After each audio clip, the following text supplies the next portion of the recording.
Orlando. Thanks for watching. Let's talk about Ilumya, or tildrakizumab.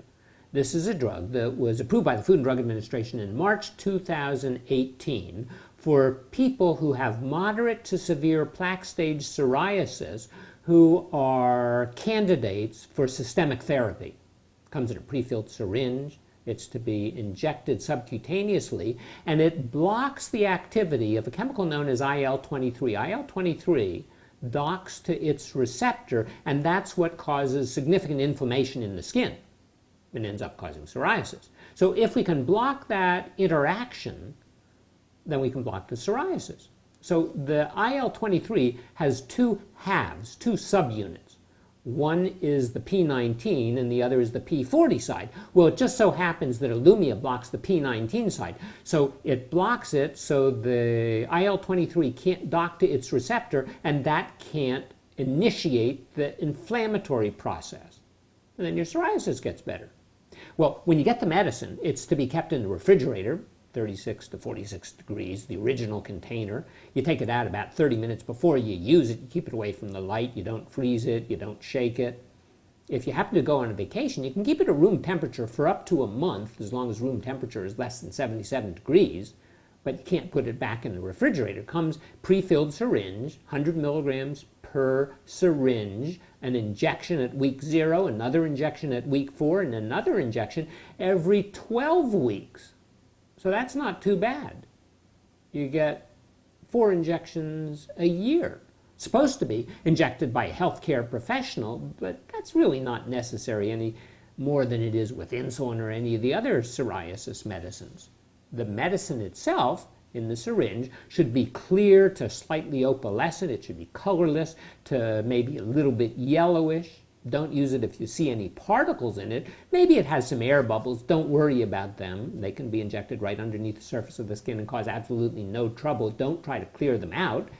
It's to be injected into the upper thigh, the upper arm, or around the belly, but not within 2 inches of the navel. Certainly you don't inject it into red and inflamed skin. You don't inject it into tender or bruised skin, or you don't inject it into an area where there's an infection, and you don't inject it into psoriasis type skin or area where there's scars or stretch marks.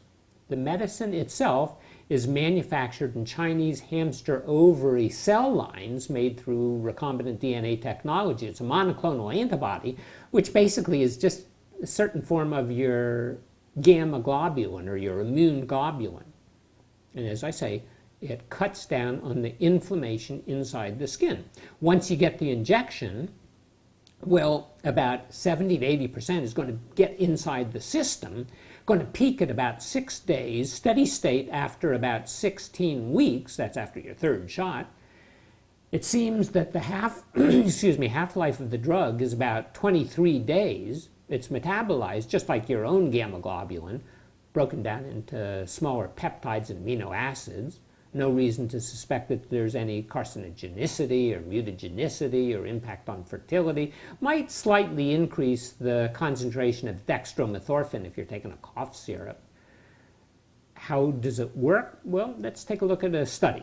And the study looked at people who had plaque stage psoriasis. Now, there are different kinds of psoriasis. So it's not for the erythrodermic psoriasis where you get red from top to bottom, or the pustular psoriasis where you have pustules all over the place, or for guttate psoriasis. It looks like tiny drops on your skin. So in the baseline, in order to get into the study, you had to have at least 10% of your body's surface covered by psoriasis, and it had to be of moderate to severe nature. And then it had to have a Pasi score of at least 12. Now, what is a Pasi score? This is where it gets complicated. Pasi score stands for Psoriasis Area and Severity Index, PASI. Okay. The way a Pasi score is arrived at is the body's divided into 4 sections: the head, the arms, the torso, and the legs. And each area is scored for the percent body involvement, the redness, the thickness and induration, and the scaling. And then we put that all together and we get a number that goes from 0 to 72, but it's rarely ever more than 40. So to get into the study, you had to have at least a 12. But these people, on average, had 17 to 18 was their Pasi. Their percent body involvement was about 27%. and they had about 1/3 with marked to severe involvement, and 2/3 had moderate involvement. Now, we're going to look at the improvement on the Pasi score. The Pasi score, say Pasi 75, means 75% improvement in the score, not in the skin necessarily. So for instance, if you start off at 40 and you improve by 75%, Pasi 75, you end up with a 10. On the other hand, if you start with a Pasi of 10 and you get 75% better, Pasi 75, you have a 2.5. So the 2.5 and the 10 both represent 75% improvement depending on where you happen to start. So in the people in the study, they were clear or almost clear in 55% of the time at week 12.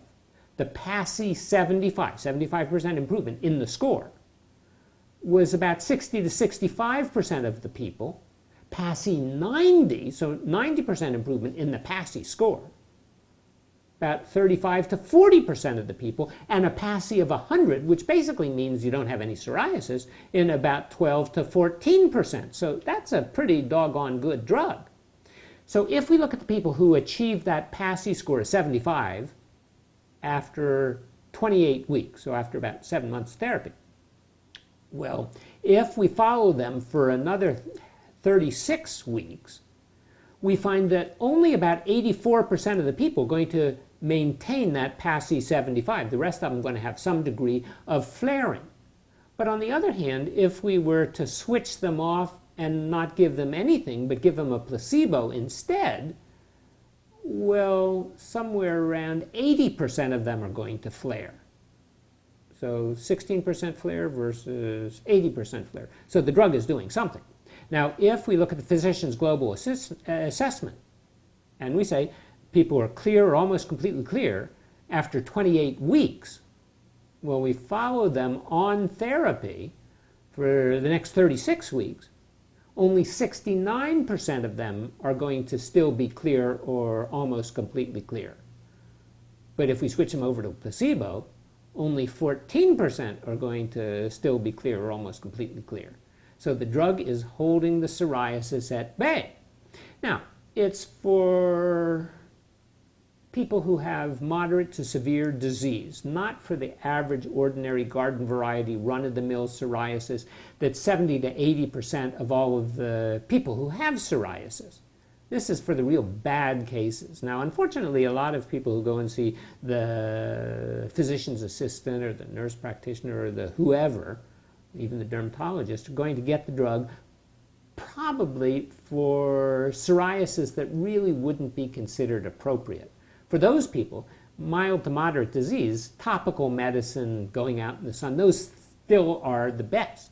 If you have moderate to severe, it could be ultraviolet light, it could be some of the older drugs like methotrexate, or certainly we have all of these new drugs. Are there side effects of the new drugs? Yes, but they're not really severe, at least at the present time. We haven't found any severe. So we worry about infection. Is there an increase in the incidence of infection compared to placebo? It doesn't really appear to be. However, people who had severe infections or chronic infections or recurrent infections were excluded from the therapy.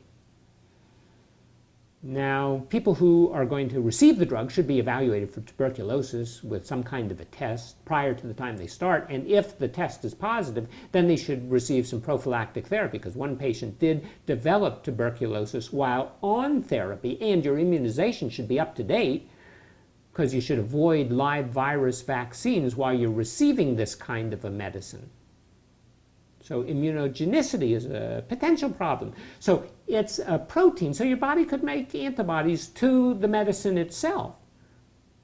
It does that in about 6 or 7% of the people, at least on one kind of measurement. And then 40% of the time, you make neutralizing antibodies, 40% of the time, that's 6.5%. And then that lowers the concentration of the Ilumya in the system, and then that may well be part of the reason why the patients don't maintain the initial improvement. Well, are there other side effects? Sure, but they're not really substantial. Some people get upper respiratory infections or injection site reactions, little redness, little irritation. Some people complain of diarrhea. But the overwhelming majority of people are going to tolerate the medicine very nicely without significant problem. And serious adverse affections are the same as they are with placebo. Now, Tremfya, which was the first IL-23 inhibitor, was associated with fungal infections of the skin and candida infection, yeast infections, and herpes simplex infections. But so far, Ilumya, that hasn't been on the market for very long, hasn't been associated with that. Pregnancy, it will cross the placenta, but we don't think that's a major problem. It's not recommended for pregnant women, not recommended for women who are breastfeeding, not recommended for children. In an older population, doesn't seem to be metabolized any differently than a younger population. These drugs for psoriasis are receiving phenomenal attention by the drug companies because they're such big money makers.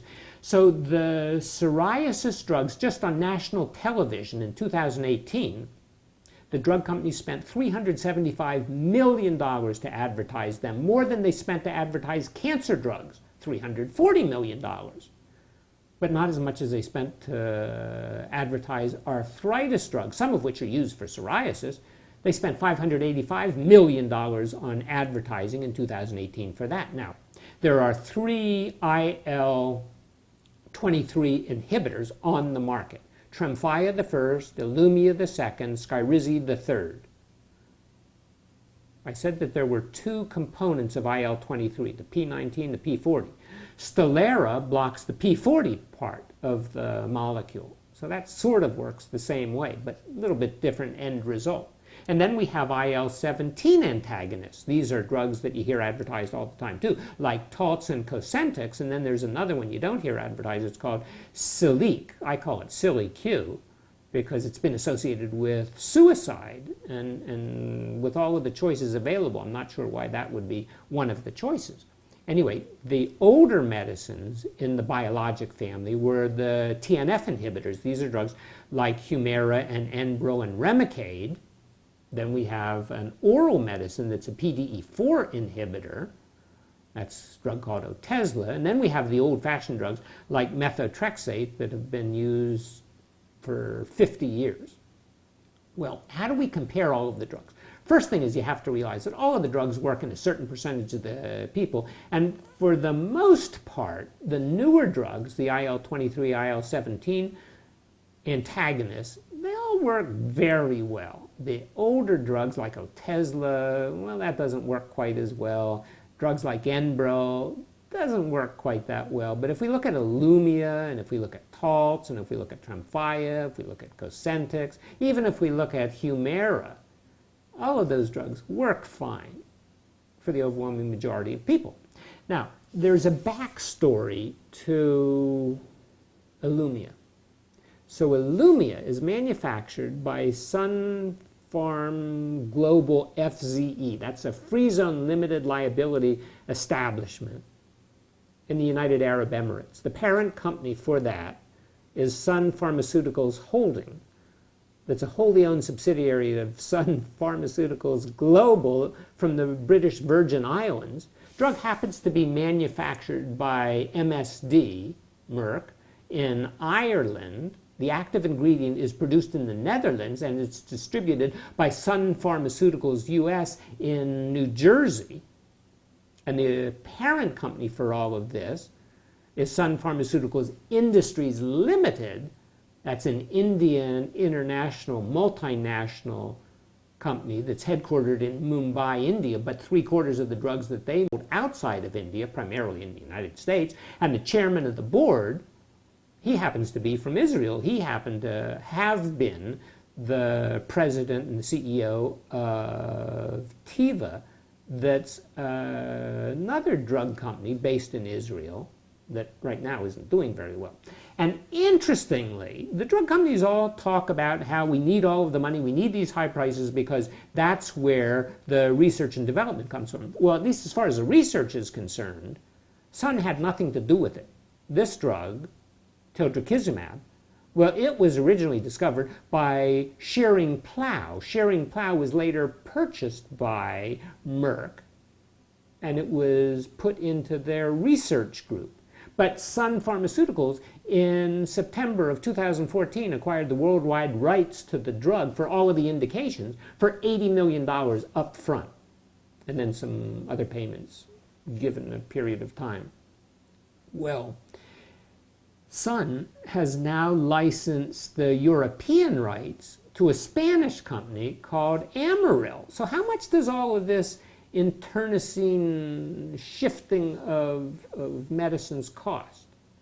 Well, one syringe of Ilumya, cash price. If you just go to the store and you say, how much is this? I am going to give you cash. They're going to tell you $17,000 cash. And if you happen to have a coupon, it might go down to $13,000. Now they have a whole lot of deals and special things because they really want to shift the cost to the insurance company.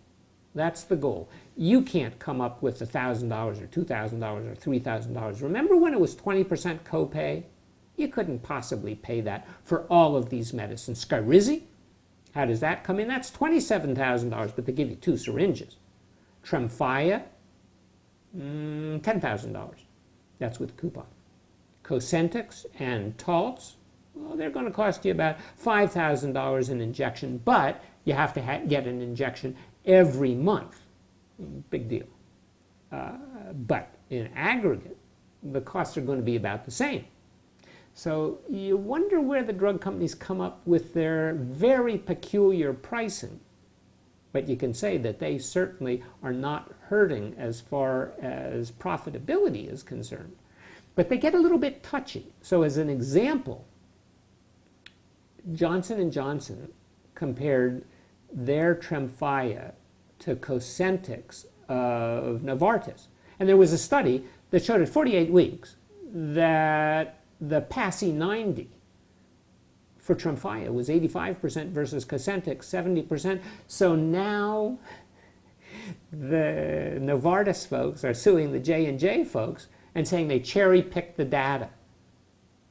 So that's the kind of nonsense that goes on in the pharmaceutical world. And that's part of the reason why you have to pay so much money and why they jealously guard their drugs, because they bring in such enormous sums. But anyway, these drugs are too expensive. They're inappropriately expensive. We have too many different options. We don't need more. They ought to go out and spend some of the money actually researching cures for some disease rather than just making another brand of aspirin in effect for things that we already have on the market. And these astronomical prices, no good reason for them. But if you have any questions about any of the drugs, we've got shows on most of them. Anyway, thanks for watching. I'm Dr. Ken Landau.